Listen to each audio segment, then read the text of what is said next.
différentes fonctions d'impression d'étiquettes offertes par Word. Alors pour ce faire, je vais déjà ouvrir un petit fichier Excel pour vous montrer que j'ai constitué un fichier Excel relativement basique ici avec une liste d'adresses de personnes.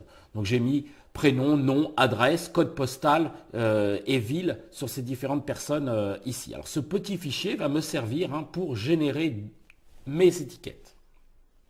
Je vais refermer ce fichier-là. Je vais repartir à partir d'un document Word vierge. Donc je démarre ici Word 2010. Voici le document vierge ici. Et là, je vais utiliser les fonctionnalités de Publipostage. Alors, je vais sur l'onglet Publipostage ici. Je vais aller sur Démarrer la fusion Publipostage et je vais choisir ici simplement des étiquettes. Alors, Word va me démarrer le moteur de fusion Publipostage et il me demande tout d'abord les options pour mes étiquettes. Alors vous voyez qu'il y a plusieurs types d'étiquettes que l'on peut utiliser, différents fournisseurs d'étiquettes qui sont fournis. Alors en règle générale, ce sont des papiers avec une référence particulière. Alors par exemple ici, effectivement, j'avais choisi la dernière fois Appli Agipa. Alors Appli Agipa, il me propose différentes références que vous voyez ici. Alors à chaque fois que je choisis une référence, il m'indique ici le type d'étiquette, la taille du papier, etc., etc. Alors je vais choisir ma référence habituelle, à savoir la 761 ici. Alors il me précise qu'il s'agit d'étiquettes multi-usages, d'une hauteur de moins de 4 cm sur une largeur de 10 cm et pour une taille de papier de 21-29,7. C'est exactement ce que je veux ici. Donc je vais simplement cliquer sur OK.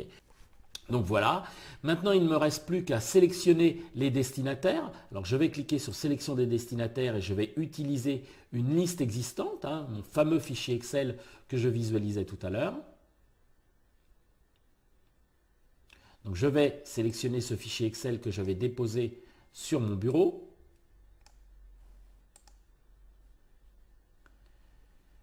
Voilà,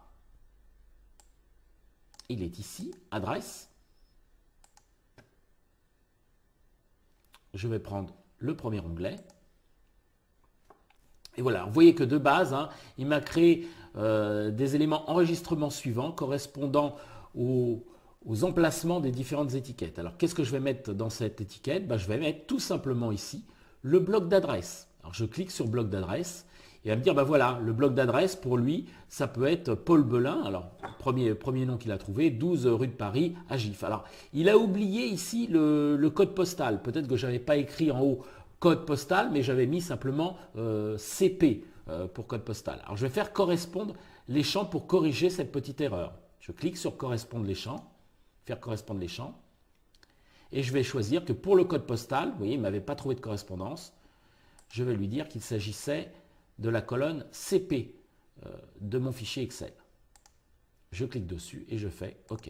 Et là, automatiquement, vous voyez, il m'a rajouté le code postal. Alors, je peux naviguer dans ma petite base pour voir si ça correspond bien à mes différents éléments. Ça a l'air d'être ça.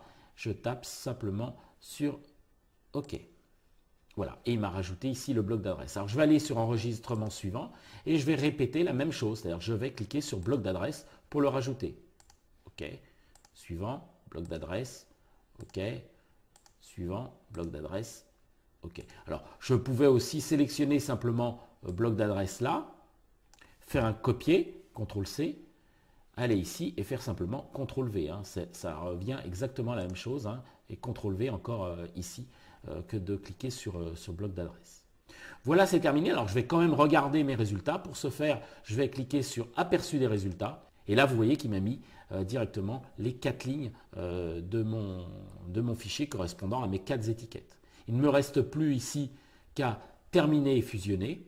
Et je choisis d'imprimer mes documents, tous, et de lancer ici l'impression pour qu'il m'imprime la totalité de mes étiquettes. Voilà ce qui termine ce rapide tuto. À bientôt.